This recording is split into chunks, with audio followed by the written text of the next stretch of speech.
जैन साथियों, कैसे हो आप सब? आई होप कि आप अच्छे होंगे, पढ़ाई भी बहुत अच्छे से चल रही होगी आप सबकी। तो कुछ दिन पहले एओसी की तरफ से एक जो नोटिस आया था, उस नोटिस को देखते हुए मैंने आप लोगों को ये बताया हुआ था कि एओसी की आप लोगों की भर्ती आने वाली है।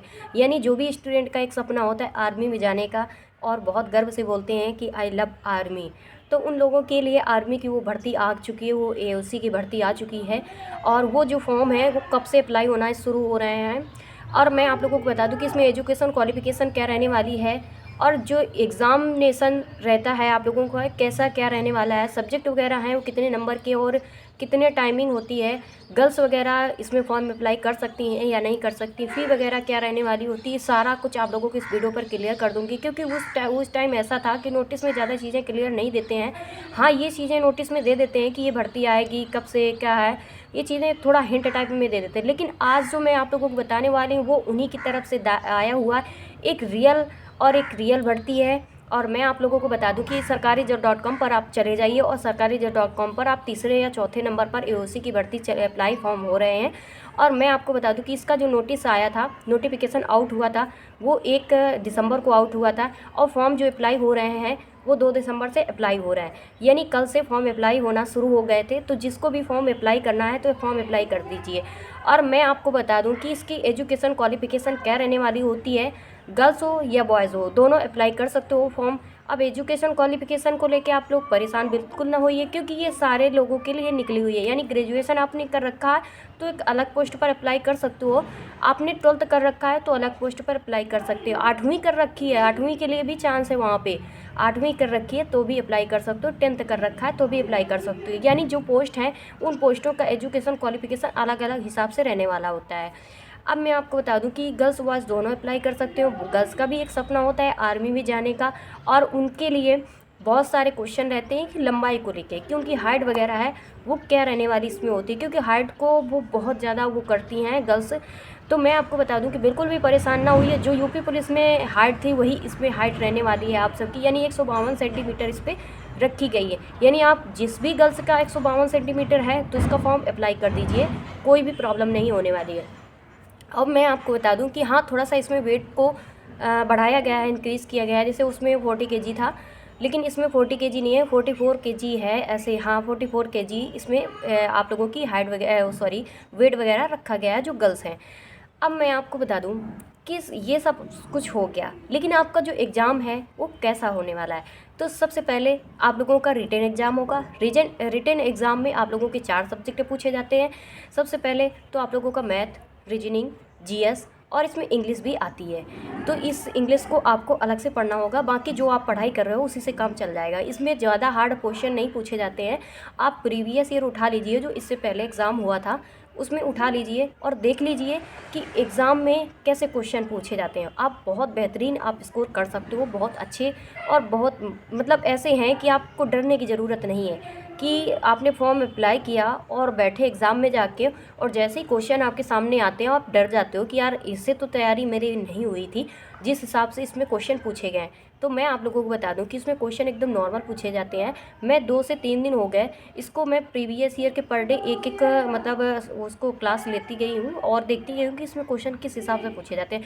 कभी कभी हो जाता है कि शिफ्ट वाइज डे वाइज अलग अलग पूछे जाते हैं, कि कभी किसी में हार्ड किसी में नॉर्मल, इस हिसाब से लेवल हो जाता है। लेकिन मैंने सारे लेवलों को मतलब सभी को चेक किया कि जो भी हुआ है इससे पहले, तो मुझे तो कुछ भी टफ नहीं लगा। आप भी एक बार अपना चेक कर लीजिए कि आपको कैसा लग रहा है। मेरे हिसाब से इतना हार्ड नहीं है, आप कोई भी फाइट कर सकते हो। इसमें नो फ़ी है, यानी आप फी के लो के परेशान होगे तो किसी भी कैटेगरी से आप आते हो, आप जनरल से हो, ओबीसी से हो, ईडब्ल्यूएस हो, किसी भी एससी एसटी किसी भी के हो कैटेगरी के, आपके लिए फ़ी नहीं रखी गई, यानी नो फ़ी। एक तो एग्ज़ाम भी अच्छा, एग्ज़ाम में सब्जेक्ट भी अच्छे, एग्ज़ाम में क्वेश्चन इतना हार्ड नहीं पूछा जाता है, और उसके बाद फ़ी भी नहीं है, और आप लोगों को सब कुछ है। लेकिन हाँ, एक लास्ट वाला प्रोसेस होता है जो आप लोगों की थोड़ी सी फिजिकल में प्रॉब्लम होने वाली होती है। जैसे गर्ल्स हो या बॉयज़ हो, गर्ल्स के लिए टेस्ट टाइमिंग का वो रहता है और बॉयज़ के लिए भी टाइमिंग का रहता है। जैसे 7 मिनट टाइमिंग दी गई है 1500 मीटर की बॉयज़ के लिए, तो आप लोगों की 8 मिनट शायद दी जाती है गर्ल्स के लिए रनिंग के लिए। तो ये फिजिकल आप लोगों का होता है। फिजिकल भी यहाँ तक तो अच्छा हुआ, कि 1500 मीटर आप अच्छे से कर सकते हो। 8 मिनट गर्ल्स के लिए टाइमिंग है, 8 मिनट कुछ सेकंड शायद उसमें दे रखा है, जैसे मैंने अभी पढ़ा हुआ है सब कुछ, तभी मैं आपको बता रही हूँ। उसके बाद मैं बॉयज़ के लिए भी बता दूँ कि उनके लिए भी 7 मिनट और 1500 मीटर को रखा गया। तो आप लोग भी अच्छा खासा अपना प्रैक्टिस वगैरह अभी भी अब काफ़ी लोगों की होगी जो यूपी पुलिस की रनिंग वगैरह कर रहे थे, तो उनके लिए भी अच्छी खासी हो रही होगी अपना, और कंप्लीट कर सकते हैं। अब भी एक लास्ट प्रोसेस होता है जो शायद आप लोगों के लिए कठिन होता है, जैसे 200 मीटर और कुछ सेकंड और मिनट करके उसमें जोड़ा जाता है, जो वेट वगैरह आप लोगों को उठवाते हैं, यानी जो गर्ल्स है उसके लिए 50 केजी रखा गया है। इसमें मैंने जो पढ़ा है 50 केजी और 200 मीटर ले जाना होता है उसको, और कुछ सेकंड ऐसे मिनट करके उसमें दिया हुआ है।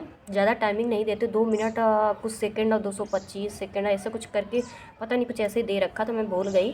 तो ये आप अपना देख लीजिए, और फॉर्म अप्लाई हो रहे हैं, जिसको भी अप्लाई करना है अप्लाई कीजिए। और ज़्यादा टाइमिंग नहीं दी गई है, यानी आप लोगों की टाइमिंग जो है 2 दिसंबर से 22 दिसंबर तक ही रखा गया है। तो आप फॉर्म जिसको भी अप्लाई करना है, जिसको भी एक सपना है कि आर्मी में जाना, तो फिर आप फॉर्म अप्लाई कीजिए।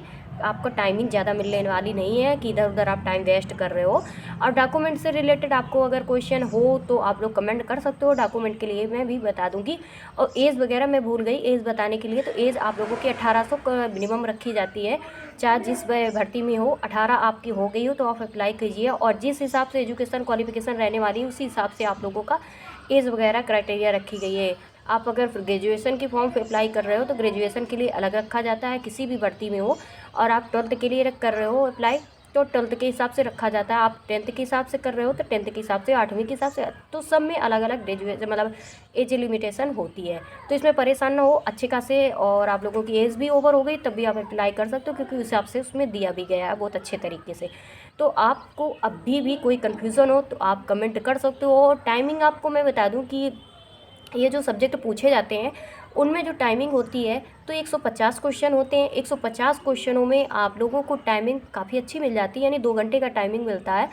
तो इस हिसाब से, और 2 घंटे के साथ साथ आप लोगों को कुछ मिनट 20 मिनट शायद ऐसे करके आप लोगों को एक्स्ट्रा मिलने वाले होते हैं, जो पेपर पढ़ना, ये सब करना, वो करना, ये सब चीज़ें होती है। उसके बाद रिटेन के बाद आप लोगों का फिजिकल शुरू होता है, फिजिकल के बाद आप लोगों का जो आगे का प्रोसेस होता है वो होता है। तो ठीक है, मिलते हैं नेक्स्ट वीडियो में। और आप लोगों को जो भी डाउट हो तो आप कमेंट कर लीजिए, डॉक्यूमेंट से रिलेटेड या अदर रिलेटेड। और गर्ल्स भी अप्लाई करना, कोई भी छोड़ना मत। और पोस्ट भी वगैरह और टाइमिंग वगैरह आप लोगों को सब कुछ बता दिया। जो लोग ये कह रहे थे कि आपने नोटिस तो पढ़ लिया, पता नहीं वो झूठी नोटिस हो या मतलब रियल वाली हो, तो आप लोगों को बता दूं कि अब आप लोगों को रियल ही वाला मतलब समझ में आ रहा होगा कि मैं जो बताती हूँ तो आपको रियल ही बताती हूँ। हाँ, थोड़ा सा टाइम ओवर होके अगर भर्ती आ रही है तो उसकी बात की बातें हैं, लेकिन आप लोगों को अभी तक कोई भी ऐसा कुछ भर्ती के बारे में मैंने गलत नहीं बताया कि भर्ती आनी हो या आई ना हो और मैंने बता दिया हो। मैंने अब तक जितने भी वीडियो बनाए हैं, जितने भी भर्ती से रिलेटेड वीडियो बनाए हैं, वो चाहे 10 दिन बाद आई हो चाहे 1 महीने बाद भर्ती आई, वो आई ज़रूर है। और उसके बारे में मैंने बहुत टाइम पहले ही बता देती हूँ। तो इसीलिए आप लोगों को थोड़ा सा डाउट रहता है इस चीज़ को रिलेटेड कि शायद पता नहीं इनको कैसे पता चल जाता है। और बहुत से भाई बहन तो अब भी पूछने लगे हैं कि आपको पता कैसे चल जाता है। तो देखिए, अगर किसी तरह का किसी भी लेवल का, अगर कोई भी एजुकेशन लेवल का अगर वीडियो बना रहा है तो उससे भी एक अलग ही लोगों से मतलब कांटेक्ट रखना पड़ता है कि इनसे भी पता कर दो, उससे पता कर लो।